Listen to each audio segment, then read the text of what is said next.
So welcome to Midweek, Experiments in Faithfulness. This is a weekly facilitated spiritual practice with a Quaker flavor and an experimental ethos. My name is Jen Higgins-Newman, and I'm the program manager here at Beacon Hill Friends House, where I live and work. The Friends House is a Quaker center for learning and action and a residential community of about 20 people who live according to Quaker values.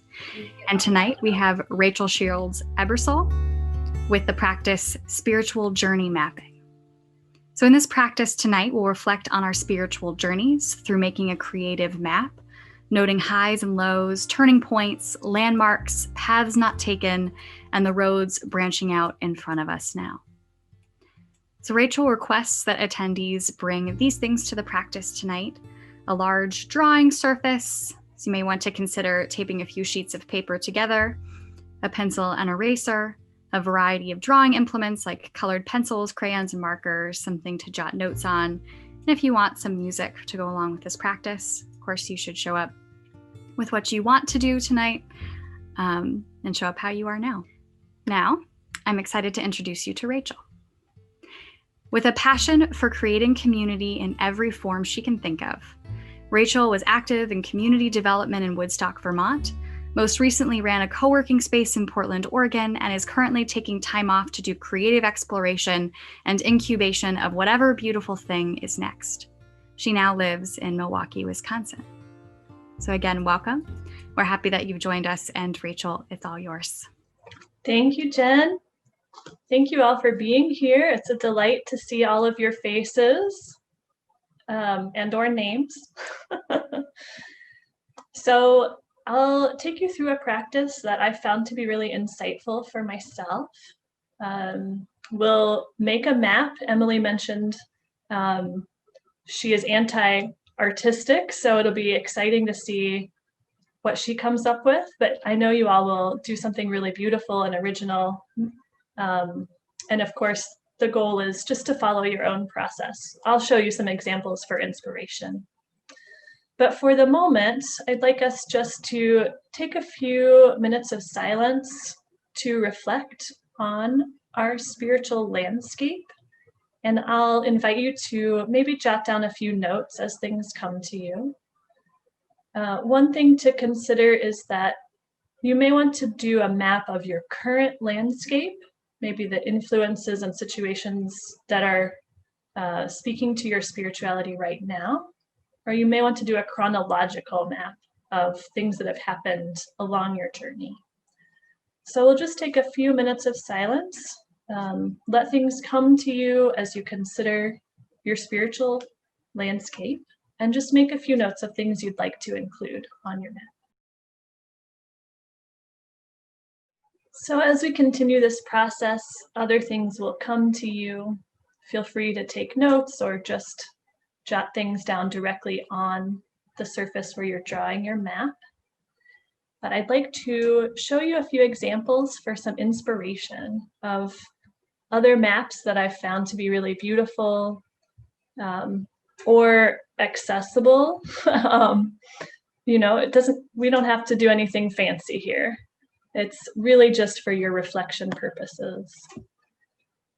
So here are a couple hand-drawn maps. I loved that this was in the shape of a heart, you know, so you might consider there's even symbolism in like the shape of the land that you draw.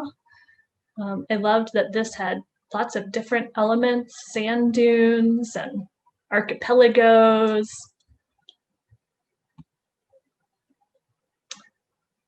This is a more, just a different orientation.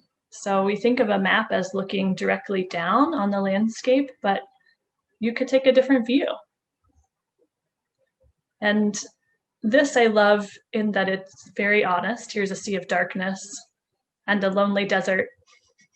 But also, I think it's a great example of really rudimentary drawing that does a great job of conveying a lot of information, and it's really fun to look at. So please don't feel intimidated. Your drawing skills are just fine the way they are.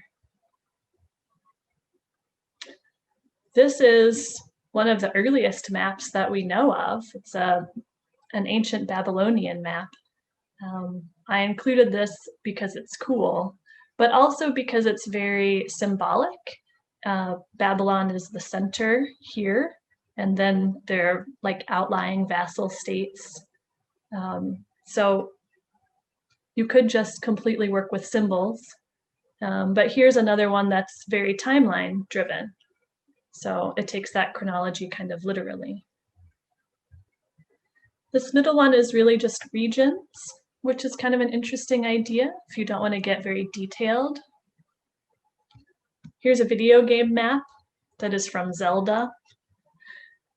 Just to, again, show you another example of what this could be or look like.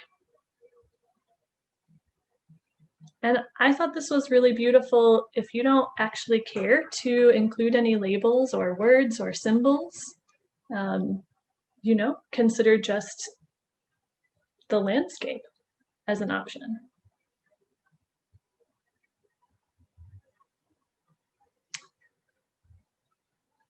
My favorite here is this staying at home art map.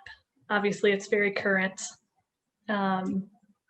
It's a little snapshot in time. So if you're thinking about doing something that's more current spiritual landscape, this is kind of a fun option. And then, of course, I'll share with you my own map. I'll talk a little bit more about it when we come together for some large group sharing after our breakout sessions. But I just wanted to go ahead and share that with you and kick off the personal vulnerability of sharing our art with each other. Of course, work at your own pace, draw whatever you feel like drawing. I will offer some prompts for you over the next 15 minutes or so, and just to give you some guidance and some ideas based on what I found helpful. So the first thing I'll suggest is that you might want to sketch in the major regions of your spiritual map. Think about borders, mountain ranges, oceans. I've listed a few questions for you on this side that are a little more literal, and on this side that are a little more symbolic. So feel free to use whichever of those speaks best to you.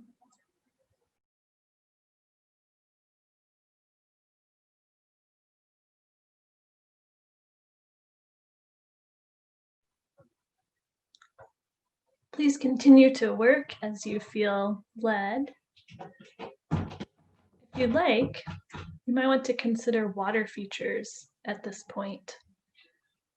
One of the only things I know about fantasy map making is that it's the mark of an amateur not to include your water sources. So think about, you know, if you have towns or settlements on your map, are they on a river? Is there some kind of lake nearby? Or think about places in your journey that maybe didn't feel like there was a lot of life. Maybe there are deserts in your journey. So in your regions, think about, where did the water come from? And maybe if any of your regions are connected, maybe there's a river that flows through multiple parts of your spiritual landscape. I'll give you a few more minutes of silence to continue working, and then we'll go to the next prompt.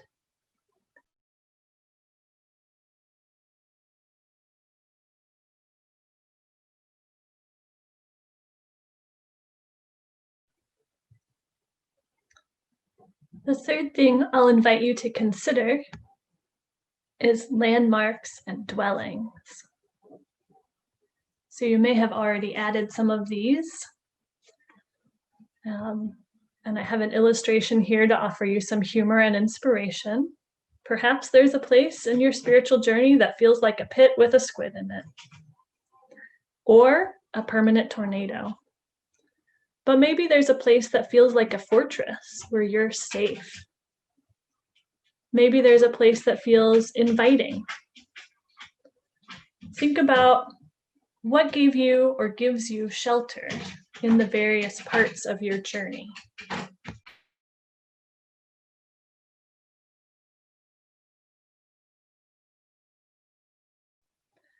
Think about if there are places you want to memorialize with a monument.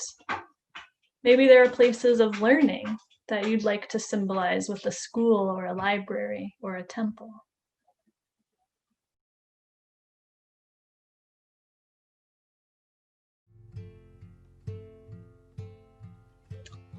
So in just a moment, I'll ask Jen to send us into our small groups. I invite you all to share whatever you like. I encourage you to begin the practice by holding up a portion of your map if you feel comfortable doing so. And just to share with each other how that practice was for you. That said, I hope you gain insight further by hearing from each other and by exploring out loud what the process was for you.